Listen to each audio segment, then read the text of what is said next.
어제 이어서 오늘 예후의 삶이 드러나고 있습니다. 예후의 말, 또 예후의 행동을 우리가 가만히 살펴보면 이 예후라는 사람은 굉장히 굵직굵직한 성품을 가지고 있는 것 같고 거침이 없습니다. 이 추진력도 있고 또한 머리도 굉장히 비상하고 명석합니다. 이 아합과 더 나아가서 그 유다 왕을 결국 전장에서 해칩니다. 모든 싹이 사라진 게 아니라 여전히 사마리아의 성에는 이 아합의 아들들이 남아 있었던 것이고, 예후는 이것을 어떻게 처리하냐면 그 성읍에 편지를 하죠. 나는 반역자다. 나는 내 주인, 내가 모셨던 왕을 내 손으로 살해한 반역자. 그러니 너희들이 나를 인정하지 못하겠거든, 나에 대한 불만이 가득하거든, 그 아합의 아들 중에 가장 어질고 왕이 될 만한 자를 세워서 왕이 되게 하고 나와 한번 전쟁을 치르자라고 한 것이죠. 보통 사람 같으면 자기 자신을 변명했을 것입니다. 내가 그러려고 했던 게 아니라 여호와께서 그 선자를 통해서 내게 기름 부으셨고 2차 저차해서 이렇게 된 것이니 나를 이해해 주십시오. 근데 예후는 거침없습니다. 나를 비난하려면 비난하십시오. 하지만 정말 자신 있으면 한번 붙어봅시다. 근데 사마리아 사람들은, 그 관리자들과 성읍의 지도자들은 이제 겁을 먹지요. 두 왕이나 쓰러뜨렸던 예후를 우리가 어찌 감당할 것이며 이 어린 아합의 왕자가 왕이 된들 우리를 이끌 수 있겠는가. 그래서 예후에게 항복합니다. 그렇다면 항복의 조건으로 무엇을 내거냐면 그 왕자들의 머리를 내겁니다. 그렇게 왕자들의 머리를 가져와 이스라엘에 가져오자 예후는 그 신하들에게 그 성문 양편에 두 무더기를 쌓아 올리라는 것이죠. 사실 상상만 해도 굉장히 잔인하고 소름 끼치는 장면입니다. 이것도 역시 다 연출된 겁니다. 이유가 있었습니다. 그 이스라엘 사람들, 아무리 아합이 나쁜 왕이라 할지라도 그래도 어떻게 그 밑에서 충성을 맹세했던 장수가 그 왕을 배신하고 그 왕을 살해하고 왕이 될 수 있는가? 우리가 살다 보면 이런 일들이 참 많죠. 어쨌든 그래도 그러면 안 되지. 이 사람들의 이 정서라는 게 있습니다. 그러니까 이스라엘 백성들의 정서를 누구보다 다 더 잘 느낀 예후는 이제 또 하나의 방법을 쓴 거죠. 그러면서 그 성문 앞에 나가서 뭇 백성들에게 얘기합니다. 여러분들은 참 의롭지요. 그 말은 뭐냐면 당신들은 그렇게 의로워서 나를 지금 정죄하고 비판하고 있죠. 맞습니다. 저는 배신자입니다. 반역자입니다. 쿠데타를 일으킨 주동자입니다. 근데 저만 그 왕을 해쳤습니까? 이 아합의 왕, 그 왕자들의 이 머리, 이 70명이나 이들의 생명을 앗아갔는데 이건 누가 한 것입니까? 여러분, 저만 나쁜 놈이 아니고 이것은 저의 개인의 뜻이 아니고 결국 하나님께서 섭리하신 일이기에 다른 이들도 이 일에 동조하는 것입니다. 그러면서 백성들에게 설득하고 자기의 정당함을 예후스럽게 예후의 방식으로 드러내는 것이죠. 그렇게 사마리아 성읍의 사람들도 예후의 사람이 됩니다. 그리고 이스라엘에 있는 사람들도 하나둘 예후를 인정하기 시작합니다. 그러자 예후는 이제 두 번째 종교개혁을 시작하는데요. 그 종교개혁은 그 이스라엘 안에 있는 그 바알 종교의 뿌리를 뽑는 것이죠. 아시겠지만 아합 왕이 있을 때에 또 이세벨이 엄청난 권력자였습니다. 정말 국정농단은 이때에 더 심했던 것이죠.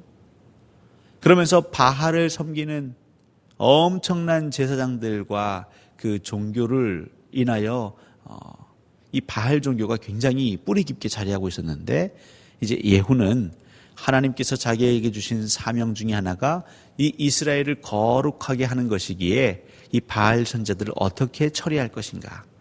그리고 오늘 이제 그 계략이 나오죠. 나는 바알을 더 열심히 섬길 것이다. 그러니 이 땅에 있는 모든 바알 섬기는 제사장들은 몇 날 몇 시 한 자리에 다 모이거라. 혹 오지 않는다면 그 사람에게는 화가 임할 것이다. 그렇게 다 모이자 예후는 그 주변에 사람들을 준비시키고 내가 신호를 주면 너희들은 한 사람도 남김없이 저 바알 제사장들을 다 진멸하라. 혹여라도 한 사람이라도 도망한다면 네가 그 목숨을 대신해야 할 것이다. 그리고 혹시 그 제사장들이 모인 자리 안에 여호와를 섬기는 종이 있을까 봐 신신당부합니다. 그리고 그들이 제사가 끝난 이후에 예후는 신호를 줘서 그들을 다 진멸케 하죠.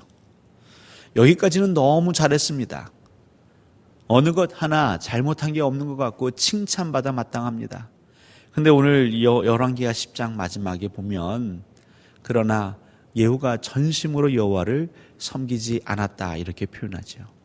그리고 그 않았던 여호와를 전심으로 섬기지 않았던 한 가지는 무엇이냐면 여로보암이 저질렀던 그 죄, 베델과 단에 금송아지를 세우고 이것이 여호와다, 이것에게 예배하라고 했던 그 죄를 여전히 예후도 버리지 못했다 했습니다. 오늘 이 열왕기하 10장 말씀을 통해 우리 하나님 우리에게 주시는 메시지는 사실 우리는 때로는 굉장한 자신감으로 살아갑니다. 나의 의로, 나의 열심으로 살아갑니다.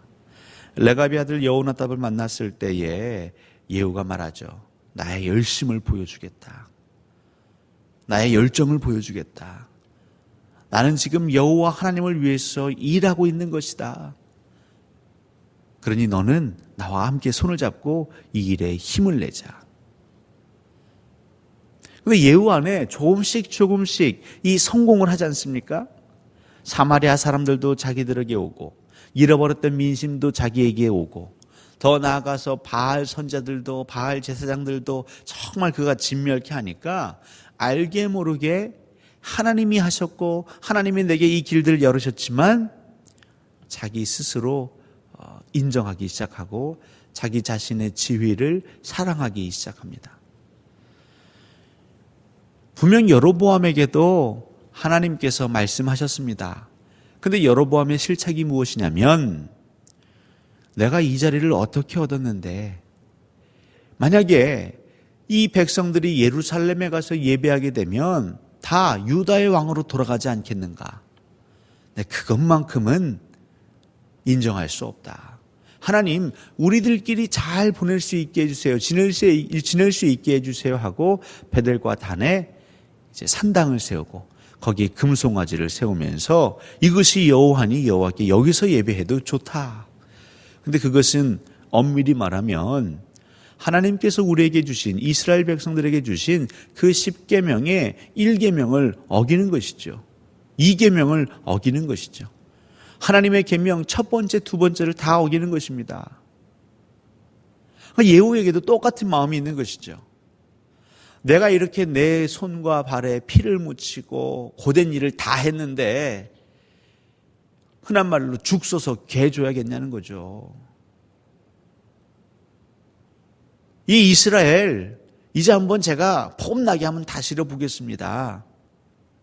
하지만 그 남유다로 그 예루살렘으로 이 백성들이 그 3번의 절기를 지키러 가는 꼴은 내가 못 보겠습니다. 어느덧 하나님의 말씀을 따라 살고 하나님의 일을 대신하였지만 예후 마음 안에도 욕심이 싹트는 것입니다. 자기 의가 싹트는 것입니다.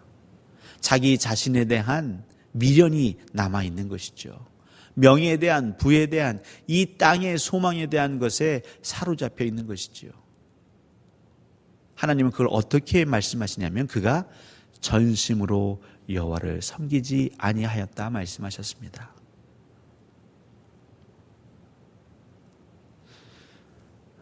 오늘 저희는 또 하루를 믿음으로 살 것입니다. 말씀으로 살 것입니다. 성령 충만으로 그 은혜를 구하며 살 것입니다.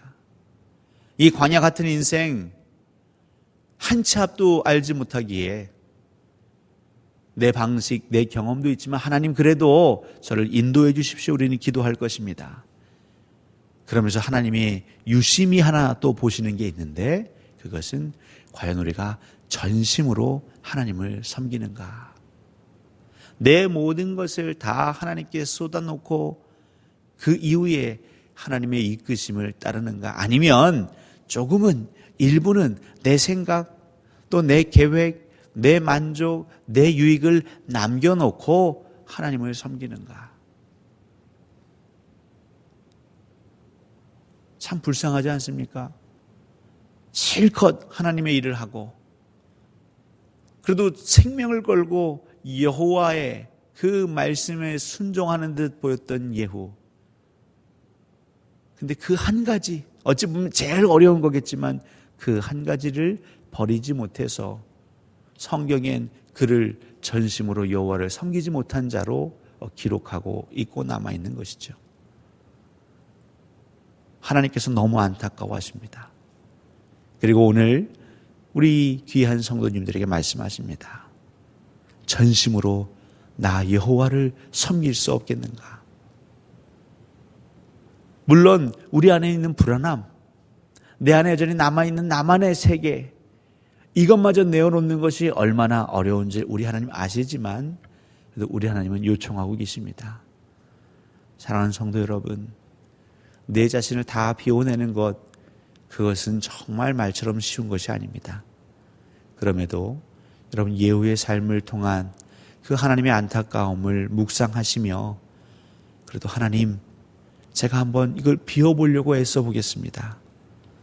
그러니 저도 전심으로 여호와를 섬길 수 있도록 하나님이 도와주십시오. 이건 인간의 힘으로 못하는 것 하나님 너무 잘 아시지 않습니까? 오늘도 주의 은혜로, 주의 감동으로, 주의 이끄심으로 살게 하옵소서. 기도하시며 이 하루를 온전히 주님께 올려드리는 여러분 되시기를 예수 그리스도 이름으로 간절히 축원합니다.